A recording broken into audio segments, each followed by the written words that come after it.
Overwhelm is a common feeling during stressful experiences.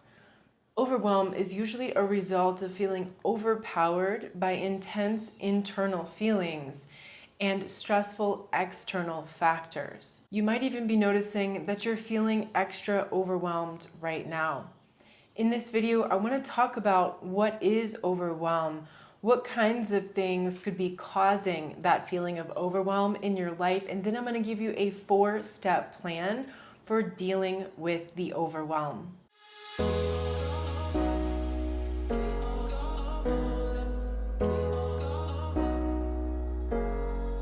Narcissists and other manipulators are often cheating and juggling partners. It's a good idea to get yourself checked regularly because you never know what they're going to bring home. That's why I've partnered with Let's Get Checked. They deliver accredited lab tests directly to your door in discreet packaging via next day delivery, so you don't even have to visit a physician's office. You simply collect your sample with the step-by-step instructions, then return it using the prepaid shipping label. You'll get your confidential results online within 2 to 3 days. Let's Get Checked has a dedicated team of physicians and nurses available 24/7 to explain your results to you, to answer any questions you might have, and even to provide treatment options as necessary. Let's Get Checked is available in over 20 countries, and you'll get 20% off when you use the link in the video description below. Many people get overwhelmed with daily life.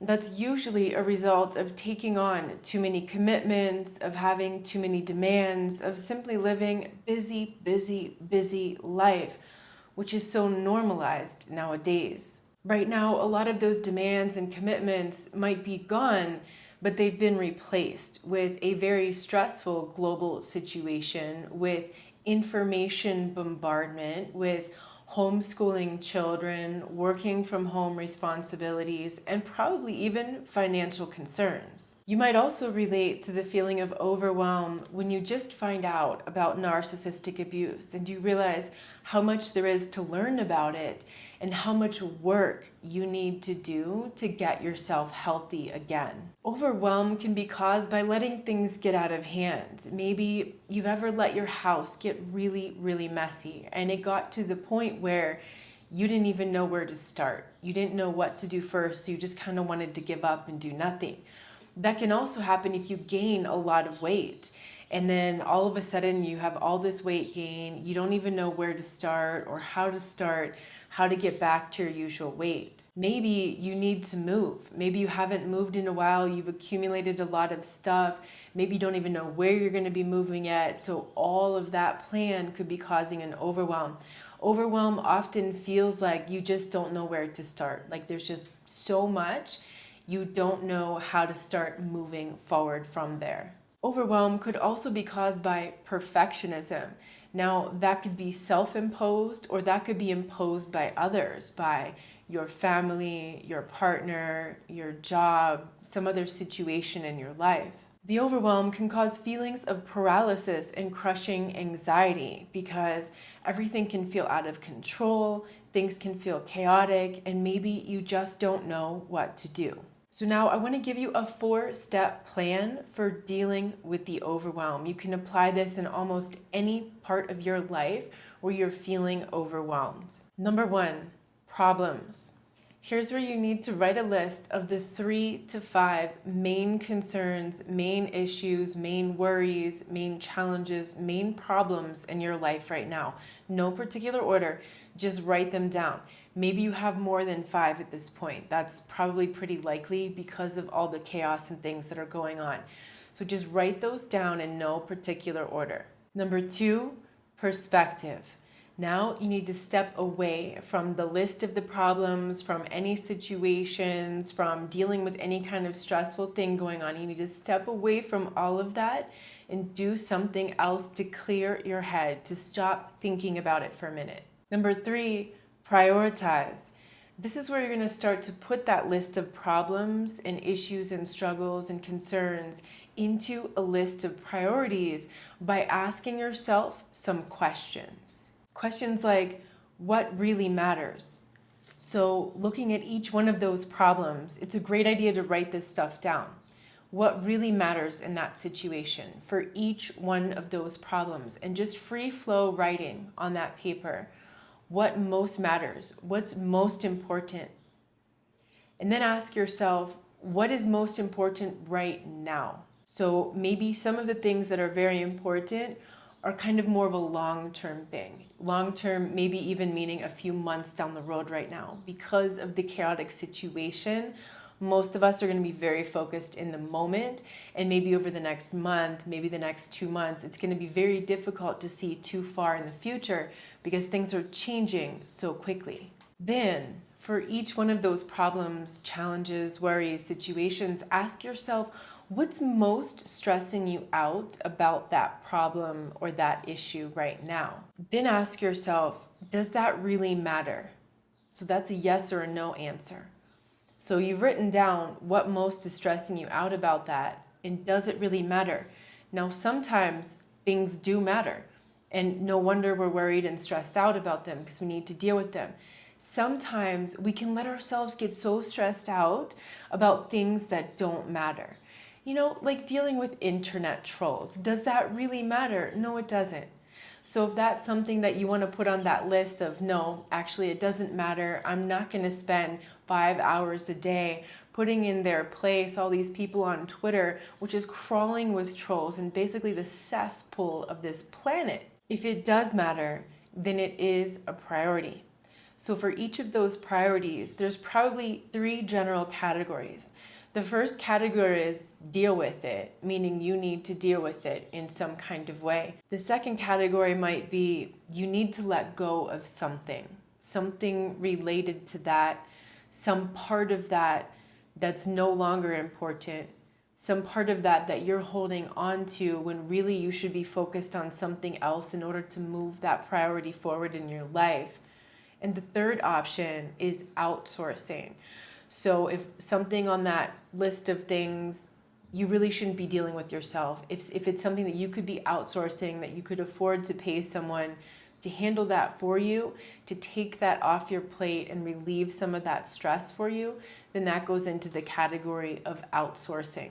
As you're looking at that list of priorities that you have, for every one of those, the things that are causing you stress, ask yourself, what do I have control over here? What aspects of this problem can I manage? Can I take control of?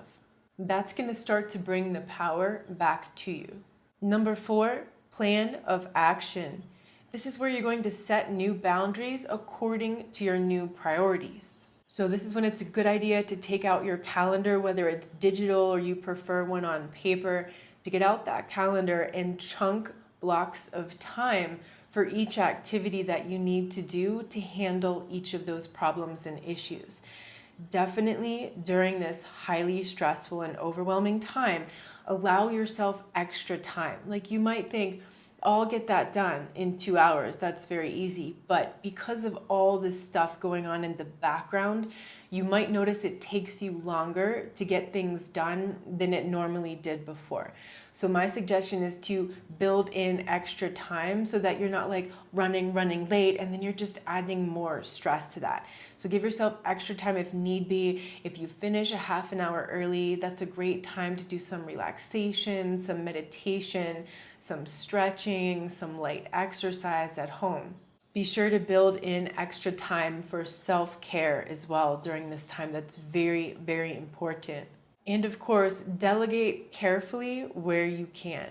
If you want to delegate some work to someone else, maybe some housework or some kind of task like that, but you know that person is generally not reliable and will do something passive aggressive to sabotage that or to get out of that, that's not going to be a good idea to delegate that work to that person. It's probably going to be less stressful in the long run if you deal with that in some kind of way instead of asking someone else to do it who you know has time and time again shown you that pattern of passive aggression and not following through, the inaction, which later ends up causing you more problems.